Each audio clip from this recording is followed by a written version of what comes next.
ஆண்டவராகிய இயேசு கிறிஸ்துவின் நாமத்தில் அன்பின் வாழ்த்துக்கள். அன்பானவர்கள், எப்படி இருக்கீங்க? நல்லா இருப்பீங்கன்னு நம்புறேன். நல்லா இருக்கணும். நல்லா இருப்பதற்காகத்தான் இந்த வார்த்தைகள் பேசப்படுகிறது. வாழ்வழிக்கும் வாக்குத்தத்தம் என்ற எமது நிகழ்ச்சியை தொடர்ந்து பார்த்துட்டு வரீங்க. கர்த்தர் உங்களை ஆசீர்வதிப்பாராக. நான் வழக்கமா சொல்றதை சொல்றேன். இந்த நேரத்துல நான் ஒரு பிரசங்கம் பண்ணணும் அப்படின்ற மனநிலையில இந்த செய்தியை நான் பதிவு செய்யல. என்னுடைய உறவினர்களிடத்துல, என்னுடைய குடும்பத்தாரிடத்துல, என் நண்பரிடத்துல எப்படிப்பட்ட மன உணர்வோடு நான் பேசுவேனோ அதே உணர்வோடு நான் உங்களோடு பேசுறேன். முகம் காணாத, முன்ன பின்ன தெரியாத ஆயிரக்கணக்கான பேர் இந்த செய்தியை பாக்குறீங்க அப்படின்றது எனக்கு தெரியும். ஏனென்றால் இந்த செய்திகள் பல தொலைக்காட்சிகளுக்கு கொடுக்கப்படுகிறது. சில வெளி தேசங்களில் கூட இந்த செய்திகள் ஒளிபரப்பு செய்யப்படுகிறது. குறிப்பா கனடா தேசத்துல, இலங்கையில, இன்னும் சில தேசங்களில இந்த நிகழ்ச்சியை நீங்க பார்த்துட்டு வரீங்க. உங்க அனைவருக்கும் நான் ஆண்டவருடைய நாமத்தில் நன்றி தெரிவிக்கிறேன். உங்களிலே சிலர் எங்களை தொடர்பு கொண்டு அவ்வப்பொழுது ஜெபிக்கிறீங்க, ஜெபித்துக் கொள்கிறீர்கள். நாங்களும் எங்களுக்கு வரக்கூடிய கால்ஸை முடிந்த வரைக்கும் அட்டன் பண்ணி நாங்கள் ஜெபம் பண்றோம். பல நேரங்களில் உங்களுடைய அழைப்பை எடுக்க முடியாம போயிடுது.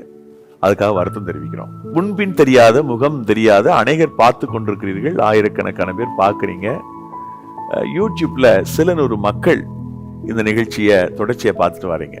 உங்களை யாருன்னு தெரியாட்டாலும் என்னுடைய மனசுல என்ன உணர்வுன்னா, ஐயோ, என் சகோதரன், என் சகோதரி, என் தகப்பன், என் தாய் என்ற உணர்வோடு தான் இந்த வார்த்தைகளை நான் பேசுகிறேன். அதனால இயல்பா நான் பேச விரும்புறேன். நான் ஒரு பிரசங்கம் பண்றேன்ற அந்த நினைவை விட்டு நான் வெளியில வந்துட்டேன். பிரசங்கம் பண்றோம் அப்படின்ற நினைவை விட்டு வெளியில வந்துடுறேன். நான் உங்களுக்கு ஒரு சில விஷயங்களை ஷேர் பண்றேன், அவ்வளவுதான். That's all. அதனால ஒரு பெருசா ஒரு பிரசங்கம் அப்படின்னு எதிர்பார்த்துறாதீங்க. நான் எப்போதும் இயல்பா உங்களோட பேசணும்னு ஆசைப்படுறேன். ஒவ்வொரு நாளும் நாம ஒரு வாக்குத்தத்த வசனத்தை தியானம் பண்றோம் இல்லையா? ஒவ்வொரு நாளும் ஒரு வாக்குத்தத்த வசனத்தை தியானம் பண்றோம். அந்த வசனத்தை தான் நான் மையப்படுத்தி உங்களோடு கர்த்தருடைய வார்த்தையை பகிர்ந்து கொடுத்து வருகிறேன். நிறைய பேர் இந்த செய்திகள் எல்லாம் குறிப்பெடுக்கிறதா சொன்னீங்க. எடுக்கிறது தப்பு இல்லை. சிலருக்கு வேக வேகமா வசனங்கள் சொல்றதுனால குறிக்க முடியாது. அப்படிப்பட்டவங்களுக்கு நான் டெய்லி கொடுக்கக்கூடிய இந்த செய்தியினுடைய அவுட்லைன், அதாவது குறிப்புகள் புத்தகமா வெளிவந்திருக்கு. உங்களுக்கு அந்த புத்தகம் தேவைப்பட்டுச்சுன்னா நீங்க எங்களுக்கு தெரிவிக்கலாம். வாழ்வழிக்கும் வாக்குத்தத்தம் அப்படின்ற அந்த பேர்லயே பார்ட் 1 புத்தகம் வந்துருச்சு. பார்ட் 2 வரப்போகுது. 2வது பகுதியும் வரப்போகுது. எங்களால முடிஞ்ச வரைக்கும் அதை செஞ்சுட்டு இருக்கிறோம். ஸோ அந்த பிரசங்கம் பண்றவங்க அவங்களுக்கு இந்த புத்தகம் ரொம்ப பயனுள்ளதா இருக்கும். ஏன்னா 100 அவுட்லைன் அதுல இருக்கு. புத்தகம் தேவைப்பட்டா நீங்க எங்களை தொடர்பு கொள்ளுங்க. புத்தகங்கள் உங்களுக்கு அனுப்பி வைக்கப்படும். குறிப்பு எடுக்கிறவங்களுக்காக நான் தேவனை துதிக்கிறேன். குறிப்பு எடுக்கிற தப்பு இல்லை, தொடர்ந்து எடுங்க. ஸோ இந்த நேரத்திலும் என்னுடைய அன்பான உறவுகளே, தமிழ் உறவுகளே, ஆண்டவருடைய வார்த்தை உங்களுக்காக வருகிறது. இன்றைக்கு என்ன வார்த்தை? ஒவ்வொரு நாளும் நான் ஏதாவது ஒரு வாக்குத்தத்த வசனத்தை சிந்திச்சுட்டே இருப்பேன். சிலங்களை 1க்கு 2 முறை 2 வசனங்களை சிந்திக்கிறது, அது குறிப்புகள் எழுதி வச்சுட்டே வருவேன். எனக்கு ரொம்ப இஷ்டமான விஷயம் வாக்குத்தத்தங்களை சிந்திப்பது. கிட்டத்தட்ட இந்த லாக்டவுன் டைம்ல தொடர்ச்சியா பல மாதங்கள் தினந்தோறும் தடை இல்லாம இந்த நிகழ்ச்சிகளை நாங்க ப்ரொடக்ட் பண்ணி உங்களுக்கு அனுப்பிச்சுட்டே இருக்கிறோம். அதை செய்யறதுக்கு கர்த்தர் தான் உதவி செய்து வருகிறார். நம்ம கையில ஒன்றும் கிடையாது. அனுதினமும் ஒரு செய்தியை ப்ரிப்பேர் பண்ணணும். அப்படி ப்ரிப்பேர் பண்ணும்போது நான் ஒரு வாக்குத்தத்த வசனத்தை தியானம் பண்றேன். அது எனக்கு பர்சனலா ரொம்ப பிரயோஜனமா இருக்குது. வாக்குத்தத்த வசனத்தை நான் தியானம் செய்கிற போது ஆண்டவர் என்னோடு பேசி இருக்கிறார், அவர் என்னோடு இடைப்பட்டிருக்கிறார் என்பதை உணரும் பொழுது எனக்கு அது ஆச்சரியமா இருக்கிறது. எனக்கு ஆச்சரியமா இருக்கிறது. தேவன் எவ்வளவு நல்லவர் பாருங்கள். ஆகவே உங்களுக்கு பிரசங்கம் பண்றதுக்கு முன்னாடி அந்த வார்த்தைகளை நான் சுதந்திரிக்க முயற்சிக்கின்றேன். சரி, இன்றைக்கு அப்படி என்ன ஒரு வார்த்தை, இன்றைய வாக்குத்தத்த வசனம் என்ன கேட்கிறீங்களா? எரேமியா தீர்க்கதரிசன புஸ்தகம் 30ஆம் அதிகாரம் 17வது வசனத்துடைய இறுதி பகுதி. நான் உனக்கு ஆரோக்கியம் வரப்பண்ணி உன் காயங்களை ஆற்றுவேன் என்று கர்த்தர் சொல்கிறார்.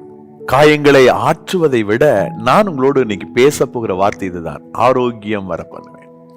நிறைய பேரோட லைஃப்ல ஆரோக்கியம் இல்லை. பிரதர் எப்படி இருக்கீங்க? அவ்வளவு ஒன்றும் சொல்லிக்கிற மாதிரி ஆரோக்கியமா இல்லை பிரதர் அப்படின்னு சொல்லுவாங்க சிலர். ஆரோக்கியம் என்று சொல்லும்போது நீங்க சரீரத்தில் இருக்கக்கூடிய சுகவீனத்தை மாத்திரம் மனசுல வச்சுக்காதீங்க. ஒட்டுமொத்த வாழ்க்கையும் பாருங்கள். குடும்பத்துல எல்லாமே இருக்கும்.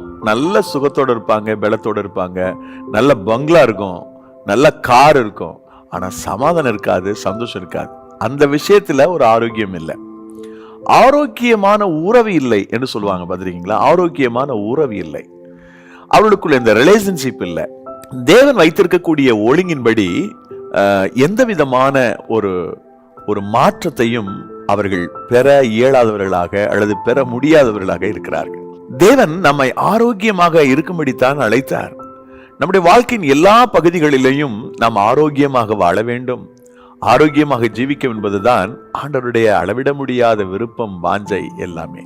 ஆனால் எனக்கு அன்பான கர்த்தருடைய மக்களே, தேவ பிள்ளைகளே, இந்த ஆரோக்கியத்தை நாம் இழந்து போகும்படி பிசாசு வஞ்சகமாக நம்மை திசை திருப்புகிறான். அவன் எப்போது நம்மை மிஸ்கைட் பண்ணுகிறான். இந்த நாளிலும் ஆண்டவர் உங்களுடைய வாழ்க்கையில், உங்களுடைய ஜீவிதத்தில் மிகப்பெரிய ஒரு மாற்றத்தை, ஆசீர்வாதத்தை கர்த்தர் கொடுக்க விரும்புகிறார். ஆம், நீங்கள் ஆசீர்வாதம் பெறுவீர்கள். ஆரோக்கியம் அடைவதனாலே அந்த ஆசீர்வாதம் உங்களுக்கு கிடைக்கும். நான் இந்த குறிப்பிட்ட அதிகாரத்தை இந்த காலவேளையில வாசித்துக் கொண்டு வந்த போது, இந்த ஆரோக்கியம் இல்லாமல் போவதற்கான காரணம், நீங்க ஆரோக்கியத்தை இழந்து ஆரோக்கியம் இல்லாமல் காரணம் என்ன என்று பார்த்த போது, அல்லது ஆரோக்கியம் வருவதற்கு நம்ம என்ன செய்ய வேண்டும் என்ற கண்ணோட்டத்தில் இந்த பகுதியை வாசித்த போது 3 முக்கியமான காரியங்களை நான் கவனித்தேன். ஒன்று, நம் தேவனாகி கர்த்தரை நாம் சேவிக்க வேண்டும். இரண்டாவது, அவருடைய தீர்க்கதரிசிகள், அவருடைய ஊழியக்காரர்கள் மேல நாம் கொஞ்சம் கவனம் வைத்து அவர்களிடத்துல நம்முடைய ஆலோசனை பெறணும். அதையும் சேவித்தல் என்றுதான் சொல்லப்பட்டிருக்கிறது. மூன்றாவது, எதெல்லாம் நம்முடைய பாவம்னு நம்ம நினைக்கிறோமோ அந்த பாவத்தை, அந்த குற்றத்தை நாம விட்டுட்டு தேவனை நோக்கி நாம பார்க்கணும். இந்த 3 விஷயத்தையும் நீங்க செஞ்சிட்டீங்கன்னா இந்த ஆரோக்கியம் தானால வரும். இந்த ஆரோக்கியத்தை யாரு தடுக்க முடியாது, யாரு பிடிச்சு நிறுத்த முடியாது. இந்த ஆரோக்கியத்தை கர்த்தர் மிக அற்புதமாய் நம்முடைய வாழ்க்கையில கொண்டு வந்து நம்மை அலங்கரிப்பார் என்பதிலே மாற்று கருத்து இல்லை. ஆக முதலாவது நாம் செய்ய வேண்டியது நம் தேவனாகி கர்த்தரை சேவிப்பது. 30வது அதிகாரம் எரேமியா 9வது வசனம். தங்கள் தேவனாகி கர்த்தரையும் நான் தங்களுக்கு எழுப்ப போகிற தங்கள் ராஜாவாகிய தாவீதையுமே சேவிப்பார்கள். அதாவது தேவனை சேவிக்க வேண்டும். முதலாவது யோசுவா சொன்னான், நானும் என் வீட்டாரும் என்றால் கர்த்தரையே சேவிப்போம். அவனுடைய முடிவு ரொம்ப ஆரோக்கியம் இருந்ததுக்கு காரணம் என்ன? அவனுக்கு கர்த்தர் கொடுத்த மிஷனை மிக சரியா சக்சஸ் பண்ணினானே. காரணம் என்ன? அவனுடைய சகல காரியமும் ஆரோக்கியமா இருந்துச்சு. காரணம் என்னன்னு கேட்டா, அவன் கர்த்தரை சேவிக்கிறவன், தேவனை சேவிக்கிறான். ஆகவேதான் அவனுடைய வாழ்க்கையில ஒரு ஆரோக்கியமான முடிவை நாம் பார்க்க முடிகிறது, ஒரு ஆரோக்கியமான சூழலை நாம் பார்க்க முடிகிறது. எனக்கு அன்பான சகோதர சகோதரிகளே, பெரியவர்களே, தாய்மார்களே, இந்த நாளில ஆண்டவர் அவரை சேவிப்பவர்களுக்கு அந்த ஆரோக்கியத்தை தருகிறார். புதிய ஏற்பாட்டில பல இடங்களில நீங்க பார்க்க முடியும். குறிப்பாக லூக்கா 17ஆம் அதிகாரத்துல பாத்தீங்கன்னா, அதுல 15வது வசனத்துல ஒரு 10 குஷ்டரோகிங்க ஆண்டவரிடத்துல வருகிறார்கள். அவங்க போய் நீ ஆசாரியனுக்கு காட்டுன்னு கர்த்தர் சொல்றாரு. இந்த 10 பேர் போகும்போது போற வழியில ஒருத்தன் ஆரோக்கியம் அடைந்தானா, ஆரோக்கியம் அடைந்தான். அவன் திரும்ப இயேசுனுடைய பாதத்தில் விழுந்து நன்றி சொல்றான். இயேசு கிறிஸ்துவை சேவிக்கிற போது, இயேசு கிறிஸ்துவை தேடுகிற போது, இயேசு கிறிஸ்துவை ஆராதிக்கிற போது, எனக்கு அன்பானவர்களே, நாம் ஆரோக்கியம் அடைகிறோம். இயேசுவை தேடி வந்த அந்த மனிதனுடைய லைஃப்ல ஒரு பெரிய மாற்றம். 10 பேரும் வந்தாங்க, 10 பேரும் சுகம் அடைஞ்சாங்க, ஆரோக்கியம் அடைஞ்சாங்கன்றது வேறு விஷயம். ஆனா அந்த ஒருவனுடைய வாழ்க்கையில தான் நாம ஒரு, அதாவது சொல்லிக்கொள்ளும்படியான ஒரு மாற்றத்தை பார்க்க முடிகிறது. தனக்கு சுகம் கொடுத்த ஆண்டவரை அவன் கனப்படுத்த விரும்பினான். திரும்பி ஓடோடி வந்தான், ஆண்டவருடைய பாதத்துல விழுந்து வணங்கினான்.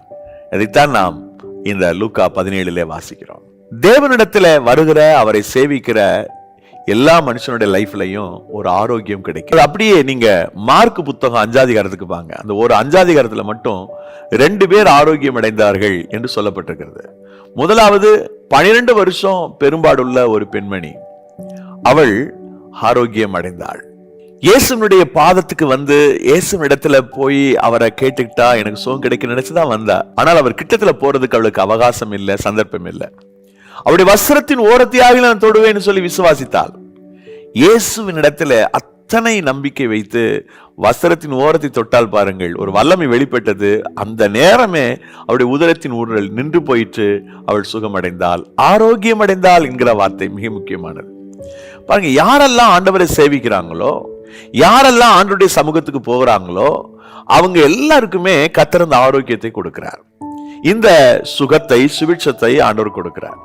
அப்படி அந்த அதிகாரத்துல கொஞ்சம் இன்னும் கூட மேல் நோக்கி போய் பார்த்தீங்கன்னா, மார்க்கு 5ஆம் அதிகாரம் 23வது வசனத்தில் இப்படி வாசிக்கிறோம். என் குமாரத்தி மரண அவஸ்தைப்படுகிறாள், அவள் ஆரோக்கியம் அடையும்படிக்கு நீர் வந்து அவள் மேல் உமது கைகளை வையும், அப்பொழுது பிழைப்பாள் என்று அவரை மிக வேண்டிக் கொண்டார். தன்னுடைய மகள், ஒரே மகள் யவீர் என்கிற ஜெபாலய தலைவன், அவள் மரண அவஸ்தையா இருக்கிறாள், ஆண்டவரே நீர் வந்து கையை வச்சா போதும், என் மகள் பிழைத்துக் கொள்வாள் என்று ஆண்டவரிடத்தில் கேட்கிறார். அப்படியே அவள் ஆரோக்கியம் அடைந்தாள் என்பது பார்க்கிறோம். வேதாகமத்தில் எங்கெல்லாம் மக்கள் தேவனை ஆராதனை செய்கிறார்களோ, அவரை சேவிக்கிறார்களோ, அங்கே கர்த்தர் ஆரோக்கியத்தை வர பண்ணுகிறார், அங்கே கர்த்தர் ஆரோக்கியத்தை கொடுத்து ஆசீர்வதிக்கிறார். எனது அன்பு சகோதர சகோதரிகளே, பெரியவர்களே, தாய்மார்களே, இந்த நாளிலே ஆரோக்கியம் வரப்பண்ணுகிற கர்த்தர் உங்கள் வாழ்க்கையில ஆரோக்கியத்தை வர பண்ணுவார். இன்னும் கூட மத்தேயு நற்செய்தியினுள் 15ஆம் அதிகாரத்தில் 28வது வசனத்துல பார்க்கிறோம். அந்நேரம் முதல் அந்த கானானிய பெண்மணியுடைய மகள் ஆரோக்கியம் அடைந்தாள் என்ற வசனத்தை அங்கே வாசிக்க முடியும். ஆண்டவரிடத்திலே போனால், அவரை சேவித்தாள், அவரை பிடித்துக் கொண்டாள், என்னுடைய மகள், பிசாசு பிடித்த மகள் முழுவதுமாக விடுதலை ஆவாள், ஆரோக்கியம் அடைவாள் என்று அந்த தாய் நம்பினாள். அப்படியே அந்த நம்பிக்கையின்படி அவள் ஆண்டவரை சேவித்த அந்த சேவகத்தின்படியே பிரியமானவர்களே ஒரு பெரிய அற்புதத்தை கர்த்தர் நிகழ்த்தினார். ஆம், ஆண்டவர் வார்த்தை சொன்ன அதே நேரத்தில் கானானிய பெண்மணியினுடைய மகள் சுகமடைந்தாள், ஆரோக்கியம் அடைந்தாள். ஆகவே கர்த்தரை நீங்கள் சேவிக்கிற போது, ஆண்டவரை சேவிக்கிற போது உங்கள் வாழ்க்கையில், உங்களுடைய ஜீவிதத்தில் ஒரு மிகப்பெரிய ஆரோக்கியம் உண்டாகும் அன்பானவர்களே. மூன்றாவதாக நாம கவனம் செலுத்த வேண்டிய காரியம், தாவீதை சேவியுங்கள் என்று சொல்லப்பட்டிருக்கிறது. இதை நம்ம சரியாக புரிந்து கொள்வோம். எரேமியா 30:9, தங்கள் தேவனாகிய கர்த்தரையும் நான் தங்களுக்கு எழுப்ப போகிற தங்கள் ராஜாவாகிய தாவீதையுமே சேவிப்பார்கள். இந்த தாவீதையுமே சேவிப்பார்கள். கடவுளை சேவிக்கிறவங்க எப்படி மனுஷன் சேவிக்க முடியும் நினைச்சிடாதீங்க. இந்த இடத்துல சேவித்தல் என்று சொன்னால் அந்த அதிகாரங்களுக்கு உட்பட்டு நடக்கிறது, ஆலோசனை பெறுவது, இதெல்லாம் அதுல உள்ள அடக்கம். தாவீதை பற்றி சொல்லும் போது அவர் ஒரு ராஜான்னு பார்க்காதீங்க, ஒரு ஊழியக்காரர். தேவனை சேவிப்பது போல நமக்கு மேல கர்த்தர் வச்சிருக்கிற ஊழியக்காரங்களை நாம சேவித்தல் என்றால் அவருடைய ஆலோசனை பெறுவது, அவருடைய ஒத்தாசையை பெறுவது, அவருடைய வழிநடத்துதலை நாம் பெற்றுக்கொள்வது. தாவீதை குறித்து வேதம் சொல்லுகிறது. அப்போஸ்தலர் நடவடிக்கைகள் 13வது அதிகாரம் 36வது வசனம், தாவீது தன் காலத்துக்குள் வாழ்ந்தவர்களுக்குள்ளே தேவனுடைய சித்தத்தின்படி ஊழியம் செய்தார் என்று அந்த வசனம் சொல்லுது. நீங்க the God's will படி, அதாவது perfect will of God படி நீங்கள் ஆண்டவருடைய ஊழியத்தை செய்யக்கூடிய தேவ மனிதர்களை சார்ந்து கொள்ளுங்கள், அவரிடத்தில் யோசனை கேளுங்கள். அவர்கள் மூலமாக நிச்சயமாக உங்களுடைய லைஃப்ல ஒரு மிகப்பெரிய மாற்றம் உண்டாகும், ஆரோக்கியம் பிறக்கும், ஆரோக்கியத்தை கர்த்தர் கொடுப்பார். சோ இந்த நாளிலும் அதற்கு அடையாளமாக நான் ராஜாக்கள் புஸ்தகத்திலிருந்து 1-2 வசனங்களை வாசிக்க விரும்புகிறேன். 2 ராஜாக்கள் புஸ்தகம் 2வது அதிகாரம் 21வது வசனம், அவன் நீரூற்றண்டைக்கு போய் உப்பை அதில் போட்டு இந்த தண்ணீரை ஆரோக்கியமாக்கினேன், இனி இதனால் சாவு வராது, நிலப்பாலும் இராது என்று கர்த்தர் சொல்லுகிறார் என்றான். எலிசா சொன்ன வார்த்தையின்படியே அந்த தண்ணீர் இந்நாள் வரைக்கும் இருக்கிறபடி ஆரோக்கியம் ஆயிற்று. ஒரு இடத்துக்கு தேவ பிள்ளைகள் சென்ற போது அங்கே தண்ணி குடிக்க முடியல, அது கசப்பான தண்ணியாக, குடிக்க முடியாத தண்ணியா இருந்துச்சு. அப்போ எலிசா தீர்க்கதரிசி வந்து கொஞ்சம் உப்பை போட்டு ஜெபம் பண்றான். அந்த பிரேயர் பண்ணி முடிச்ச உடனே அந்த தண்ணீர் ஆரோக்கியமாச்சான். உங்க லைஃப்ல, நம்ம லைஃப்ல ஒரு ஆரோக்கியம் கிடைக்கணும்னு சொன்னா நமக்கு மேல கர்த்தர் வச்சிருக்கிற ஊழியக்காரருடைய யோசனை தேவை, அவருடைய வழிநடத்துதல் தேவை. நிறைய நேரங்களிலே சில தேவ பிள்ளைகள் பாருங்க, இஷ்டம் போல செய்வாங்க, மாட்டிக்குவாங்க. ஆனா சில மக்களை பார்த்திருக்கிறேன், சின்ன சின்ன காரியமானாலும் பிரதர் கொஞ்சம் ஜெபம் பண்ணுங்க பிரதர், இது செய்யலாம்னு நினைக்கிறேன். அப்போ கர்த்தர் அவர்களை மிக அழகாய் நடத்துகிறதை அந்த ஊழியக்காரனும் சொல்ல முடிகிறது. எல்லா நேரமும் ஊழியக்காரர்கள் சரியா சொல்றாங்கன்னா அது ஊழியக்காரருடைய ஆவிக்குறி நிலைமை பொறுத்து தான். ஆனா என்ன கேட்டா, ஒரு மூத்த தேவ மனிதர் உங்களை கர்த்தருக்குள்ள நடத்தினவங்க ஆலோசனை கேட்டு செய்யுங்க. அவர் சரியா உங்களுக்கு கைட் பண்ணல, லீட் பண்ணலன்னு சொன்னா, ஒரு கிளாரிட்டி இல்லைன்னு சொன்னா, நீங்க இப்படி ஜெபம் பண்ணலாம், ஆண்டவர் இந்த காரியத்தை என்னுடைய ஊழியக்காரர் சொல்லியிருக்கிறாங்க, நான் இந்த காரியத்தை முன்னெடுக்க போறேன், இதுல உங்க சித்தம் இருந்துச்சுன்னு சொன்னா என்ன அழகா நடத்துங்க, உங்களுடைய விருப்பம் இல்லைன்னு சொன்னா இதை தடுத்துருங்க ஆண்டவரேன்னு சொல்லி ஒரு ஜெபம் பண்ணிட்டு நீங்க மூவ் பண்ணுங்க. நிச்சயம் பாருங்களேன், ஒரு அற்புதம் நடக்கும், ஒரு அதிசயத்தை கர்த்தர் செய்வார், உங்களை நடத்துவார். ஆனா ஊழியக்காரர்களுடைய ஆலோசனை தேவை, அவருடைய வழிகாட்டுதல் தேவை. இங்கே எலிசா தீர்க்கதரிசி அங்கே ஒரு ஆரோக்கியத்தை வர பண்ணினான் என்று பார்க்கிறோம். எங்கெல்லாம் ஊழியக்காரங்க போறாங்களோ அங்கெல்லாம் ஒரு ஆரோக்கியம் வருகிறது. நான் ஒரு முறை என்னுடைய இடத்துல இருந்த போது ஒரு அருமையான சகோதரி என்னிடத்துல வந்து கேட்டார்கள். என்னுடைய வேலைக்கான மாறுதல் வந்திருக்கிறது. ஒன்னு இந்த ஊருக்கு பக்கத்து ஊர், இன்னொன்னு வெகு தூரம் உள்ள என்னுடைய மாமியார் மாமனார் ஊருக்கு பக்கத்துல உள்ள இருக்கக்கூடிய ஒரு பள்ளிக்கூடம். எந்த ஸ்கூல்ல போய் நான் ஜாயின் பண்றது சொல்லுங்க. சோ அவர்கள் நான் இருக்கிற பகுதியில இருப்பது எங்களுக்கு ஆசீர்வாதம். எங்களுடைய திருச்சபையிலே அவருடைய பங்களிப்பு தேவை. மிக உற்சாகமாக அந்த சகோதரி இருக்கக்கூடியவர்கள். ஆனால் ஆண்டவர் சொன்னார், அனுப்பிவிடு என்றார். சோ நான் சின்சியரா ஜெபித்த போது கர்த்தர் அந்த காரியத்தை சொன்னார். அவர்களுக்கும் கஷ்டம்தான் இந்த இடத்தை விட்டு போவது. ஆனால் தேவனுடைய வார்த்தையின்படி போனார்கள். அதனால் என்ன நடந்தது தெரியுமா? ஏறத்தாழ 3 சபைகள் இப்பொழுது அவர்கள் மாறுதலாகி சென்ற பகுதிக்கு வந்திருக்கிறது, இவர்கள் போனது நிமித்தம். அதோடு மாத்திரமல்ல, அவர்கள் தன்னுடைய மாமனாருடைய ஊருக்கு பக்கத்திலேயே இருந்ததுனால திருப்ப மீண்டும் அங்கே அவருடைய ஊரிலேயே ஒரு வீட்டை கட்டுவதற்கும் அங்கே குடியிருப்பதற்கு அவர் உதவி செய்தார். சோ ஒருவேளை அவர்கள் இந்த இடத்துல இருந்திருந்தால் சில விருத்தி, சில ஆசீர்வாதம் இல்லாமல் போயிருக்கும். நான் அதை நினைத்து பார்ப்பேன். தேவன் எவ்வளவு அழகாய் நடத்துகிறார். ஒருவேளை மாம்சத்தின்படி நான் ஒரு ஆலோசனை சொல்லியிருந்தால் கூட நிச்சயமாக ஒரு நஷ்டம் ஏற்பட்டிருக்கும். எங்களுக்கும் ஏற்பட்டிருக்கும், அந்த சகோதரிக்கு ஏற்பட்டிருக்கும். அப்படி அல்ல, தேவனுடைய விருப்பம் இதுதான் என்பதை கண்டுபிடித்த போது, இல்லை சகோதரி நீங்கள் இங்கு இருக்க வேண்டாம், நீங்கள் புறப்பட்டு போங்கள் என்று சொன்ன போது அந்த சகோதரி அப்படியே செய்தார்கள். அவர்கள் போனது நிமித்தம் மிக பெரும் ஒரு ஆசீர்வாதம் வந்துவிட்டது. ஆம் அன்பானவர்களே, ஊழியர்களை தேவன் பயன்படுத்துகிறார். ஆகவே தேவனாய் கர்த்தரை சேவிப்பதும் அவருடைய தாசனாகிய தாவீதை சேவிப்பதும் மிக முக்கியம் என்று இந்த வசனத்துல வாசிக்கிறோம். சேவித்தல் சொல்லும் போது ஆண்டவருக்கு கொடுக்கக்கூடிய ஒரு இம்பார்ட்டன்ஸ் அப்படி நினைச்சிடாதீங்க. இந்த சேவித்தல் வேற, ஆண்டவரை ஆராதனை செய்வது என்பது வேறு. இந்த இடத்துல அந்த தலைவன் சொல்வதை கேட்டு நடப்பது, ஆலோசனை கேட்டு நடப்பது என்பது முற்றிலும் வித்தியாசமானது. 3வது பாவங்களை விட்டுவிடுதல், அக்கிரமங்களை விட்டு விடுதல். நம்முடைய வாழ்க்கையில தேவன் விரும்பாத, தேவன் வெறுக்கிற பாவங்கள் இருக்கும் என்று சொன்னால் அதை ஒவ்வொன்றாக அறிக்கையிட்டு நீங்கள் விட்டு விடுங்கள், அதை தொலைத்து விடுங்கள். அதை கையில வச்சுக்காதீங்க, அதோட போராடாதீங்க. வேண்டாம், அது வேண்டாம். உங்களுக்கு பாவம் இருக்கும் பட்சத்தில் அது நம்முடைய வாழ்வின் ஆரோக்கியத்தை அபகரித்து விடுகிறது. ஒரு வசனத்தை சங்கீதத்திலிருந்து வாசிக்க விரும்புகிறேன். சங்கீதம் 38:3. உமது கோபத்தினால் என் மாம்சத்தில் ஆரோக்கியம் இல்லை, என் பாவத்தினால் என் எலும்புகளில் சவுக்கியம் இல்லை. கோபம், பாவம் இவைகளினால் ஆரோக்கியம் இல்லாமல் போய்விட்டது என்று சொல்லுகிறான் சங்கீதக்காரன். ஐயோ, நான் செய்த பாவம், நான் செய்த அக்கிரமம், நான் செய்த குற்றங்கள், இவைகளினால் ஆரோக்கியத்தை இழந்து நிற்கிறேன், சுகத்தை இழந்து நிற்கிறேன், அந்த ஆசீர்வாதத்தை இழந்து நிற்கிறேன், நான் என்ன செய்வது என்று இங்கே நாம் வாசிக்கின்றோம். அன்பு தெய்வத்தினுடைய பிள்ளைகளே, அருள்நாதர் இயேசு கிறிஸ்துவினுடைய ஈடு இணையில்லாத தேவ பிரசன்னமும் ஆசீர்வாதமும் நமக்கு உண்டாகட்டும். நாம் ஆசீர்வதிக்கப்படும்படி, நாம் உயர்த்தப்படும்படி, நாம் கனப்படுத்தப்படும்படி தேவன் நமக்கு உதவி செய்வார். எப்பொழுது என்றால், பாவத்தை அறிக்கையிட்டு பாவத்தை விட்டு விடுகிற போது, மறுபடியும் பாவத்தை தொடராமல் நம்முடைய வாழ்க்கையை நாம் சரியான விதத்திலே கொண்டு செல்கிற போது நம்முடைய வாழ்க்கையில ஆரோக்கியம் உண்டாகும். நிறைய நேரங்களிலே நாம் செய்த தவறினாலே நமக்கு இந்த ஆரோக்கியமின்மை வருகிறது. மிரியாம் தேவனுடைய ஊழியருக்கு விரோதமாய் பேசின போது வெண்குஷ்டம் வந்ததாக நாம் பார்க்கின்றோம். அவள் குஷ்ரோகம் பிடித்தவளாக மாறினாள் பாவத்தினாள். அந்த பாவங்களை அறிக்கையிட்டு அந்த பாவத்திற்காக மோசே பரிந்து பேசிய போதோ மிரியாம் சுகப்படுகிறாள் என்பதை, ஆரோக்கியம் அடைந்தாள் என்பதை நாம் வேதாகமத்திலே என்னாகமம் 12ஆம் அதிகாரத்திலே பார்க்க இயலும். அதே போல புதிய ஏற்பாட்டில் ஒரு திமிர்வாதக்காரன், அவன் தன்னுடைய பாவத்தினாலே இந்த வியாதியினால் படுத்திருக்கிறான். அவன் செய்த பாவத்தினால் இந்த வியாதி அவனுக்கு வந்திருக்கிறது. ஆகவே படுக்கை எடுத்துக்கொண்டு நட என்று கர்த்தர் சொல்வதற்கு பதிலாக உன் பாவங்கள் உனக்கு மன்னிக்கப்பட்டதுன்னு சொன்னார். ஆம், பாவம் மன்னிக்கப்படும் போதுதான் ஆரோக்கியம் வருகிறது. நம்முடைய பாவம் மன்னிக்கப்படாவிட்டால் ஆரோக்கியம் நிச்சயமாக நம்முடைய வாழ்க்கையில் ஏற்படாது. அவர் உன் அக்கிரமங்களை மன்னித்து உன் நோய்களை குணமாக்கி என்றுதான் நாம் நீதிமொழிகள் புத்தகம் 1ஆம் அதிகாரத்தில் வாசிக்கிறோம். அவர் உன் அக்கிரமங்களை மன்னித்து உன் நோய்களை குணமாக்கி. ஆண்டவர் நம்முடைய அக்கிரமங்களை மன்னிக்கட்டும், நோய்களை குணமாக்கட்டும், அற்புதம் செய்யட்டும்.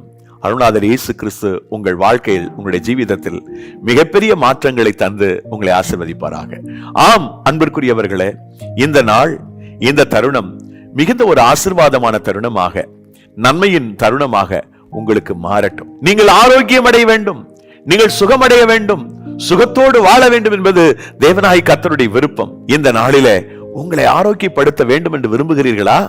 அப்படியானால் உங்களுடைய பாவங்களை அறிக்கையிடுங்கள், அக்கிரமத்தை அறிக்கையிடுங்கள்.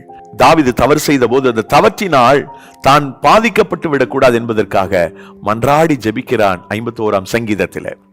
ஆனால் அவன் பெற்ற குழந்தை வியாதிப்பட்டு மரித்து விடுகிறது என்பதை நாம் 2 சாமுவேல் புத்தகம் 12ஆம் அதிகாரத்திலே பார்க்கிறோம். பாவம் ஆரோக்கியமின்மை கொடுக்கிறது, பாவம் வியாதி பலகீனத்தை கொண்டு வருகிறது. ஆகவே உங்களுக்கு ஒரு ஆரோக்கியம் கிடைக்க வேண்டுமானால் முழங்கால் படியிட்டு, ஆண்டவரே என்னுடைய குற்றங்களை மன்னியும், என் பாவத்தை மன்னியும், என்னுடைய தப்பிதத்தை மன்னியும் என்று தேவனை நோக்கி மன்றாடுங்கள். அப்படி நீங்கள் ஜெபிக்கும் போது அந்த ஆரோக்கியம் உங்களுக்கு கிடைக்கும். அநேகருடைய வாழ்க்கையில பலகீனங்களும் சுகவீனங்கள் வருவதற்கு காரணம் இந்த பாவம் தான். ஆகவேதான் யாக்கோபு புத்தகம் 5ஆம் அதிகாரத்துல நீங்க சொஸ்தம் அடையும்படி ஒரு குற்றத்தை ஒருத்தர் அறிக்கையிடுங்க, பாவம் செய்திருந்தா அந்த பாவம் மன்னிக்கப்படும் அப்படின்னு கர்த்தர் சொல்றார். ஆகவே பாவங்களை நாம் அறிக்கையிட வேண்டும். இதை குறித்து எங்க வாசிக்கிறோம்? அந்த எரேமியா புத்தகம் 30ஆம் அதிகாரத்துல சொன்னா 14 மற்றும் 15 வசனங்கள். உன் நேசர் யாவரும் உன்னை மறந்தார்கள், அவர்கள் உன்னை தேடார்கள். திரளான உன் அக்கிரமத்தின் நிமித்தமும் உன் பாவங்கள் பலத்து போனது நிமித்தமும் சத்துரு வெட்டு வண்ணமாகவும் கொடியவன் தண்டிக்கிற வண்ணமாகவும் நான் உன்னை தண்டித்தேன். உன் நொறுக்குதலினாலும் உன் வேதனையின் மிகுதியினாலும் நீ கூக்குலிடுவானேன். திரளான உன் அக்கிரமத்தின் நிமித்தம் பலத்து போன உன் பாவங்கள் நிமித்தம் இப்படி உனக்கு செய்தேன் என்று அந்த வசனங்கள் சொல்லுகிறது. ஆம், பாவத்தினாலே தான் நாம் ஆரோக்கியத்தை இழந்திருக்கிறோம். பாவம் மன்னிக்கப்படும் பொழுது ஆரோக்கியம் வந்துவிடும். அன்பானவர்களே, மறந்து விடாதிருங்கள், கர்த்தர் உங்களுக்கு ஆரோக்கியத்தை வர பண்ணுவேன் என்று சொல்லுகிறார். ஆரோக்கியம் இல்லை, சரீரத்திலே மாத்திரமல்ல, வாழ்க்கையில ஆரோக்கியம் இல்லை, சொல்லிக்கொள்ளக்கூடிய ஆரோக்கியமான வாழ்க்கை வாழவில்லை என்று கவலைப்படுகிறவரா நீங்கள்? அப்படியானால் முதலாவது தேவனாய் கர்த்தரை சேவியுங்கள். இரண்டாவது ஆவிக்குரிய தலைவரிடம் ஆலோசனை பெறுங்கள், அவர்களை சார்ந்து வாழுங்கள். மூன்றாவது உங்களுடைய வாழ்வில் இருக்கிற பாவங்களை அறிக்கையிட்டு அதை விட்டு விடுங்கள். அப்பொழுது ஆரோக்கியம் பிறக்கும். நீங்கள் ஆரோக்கியமாய் வாழ, உங்கள் காயங்கள் ஆற்றப்பட ஆண்டவர் இன்று உங்களுக்கு உதவி செய்வாராக. நாம் ஜெபிக்கலாம். நேசிக்கிறங்கள் நல்ல தந்தையே, இந்த ஆசீர்வாதமான இனிய தருணத்திற்காக நன்றி. இந்த வார்த்தைகளை கவனித்துக் கொண்டிருக்கிற கேட்டுக்கொண்டிருக்கிற அன்பு சகோதர சகோதரிகள் ஒவ்வொருவரையும் ஆசீர்வதியும். ஆம், உம்முடைய பிள்ளைகளுடைய ஆண்டுடைய காயங்களை ஆற்றி உம்முடைய பிள்ளைகளை ஆரோக்கியப்படுத்துங்க. ஆரோக்கியத்தினால் உம்முடைய பிள்ளைகள் நிரப்புங்க. நீ எப்படி செய்கிறதற்காக நன்றி தேவனே. இந்த வார்த்தையை கவனித்துக் கொண்டிருக்கிற ஒவ்வொருவர் மேலும் உம்முடைய ஆசீர்வாதத்தின் திருக்கரம் அமரட்டும். எல்லா துதி கன மகிமை யாவும் ஒருவருக்கே செலுத்துகிறோம். இயேசு கிறிஸ்துவின் இன்ப நாமத்தில் ஜெபிக்கிறோம் ஜீவனுள்ள நல்ல பிதாவே, ஆமென். ஆமென். மாணவர்களே, இவ்வளவு நேரம் பொறுமையோடு இந்த வார்த்தைகளை கவனித்து கேட்டதற்காக நன்றி. ஒவ்வொரு நாளும் காலையில 1 நிமிட வாக்குத்தத்தம் ஒன்றை வாட்ஸ்அப்பில் அனுப்பி வருகிறோம். அந்த நாளை நீங்கள் வசனத்தை கேட்டபடி துவக்க வேண்டும் என்பதற்காக. இந்த வாக்குத்தத்தம் உங்களுக்கு தேவைப்பட்டால் வாட்ஸ்அப் எண்ணிலிருந்து திரையில் தோன்றுகிற எண்ணை குறித்துக் கொள்ளுங்கள். 9600662466 என்ற எண்ணிற்கு வாக்கு தத்தம் தேவை என்று ஒரு செய்தி அனுப்புங்கள். முடிந்தால் உங்களுடைய பெயர் மற்றும் மாவட்டத்தினுடைய பெயரோடு. ஆங்கிலத்தில் வேணும்னு கேட்கிறவங்களுக்கு 9943921251 என்ற எண்ணிற்கு நீட் ப்ராமிஸ் அப்படின்னு ஒரு டெக்ஸ்ட் பண்ணீங்கன்னா போதும், வாக்குத்தத்த வசனங்கள் வந்து சேரும். இந்த வசனங்கள் உங்களுக்கு மிகுந்த ஆசீர்வாதமா இருக்கும். God bless.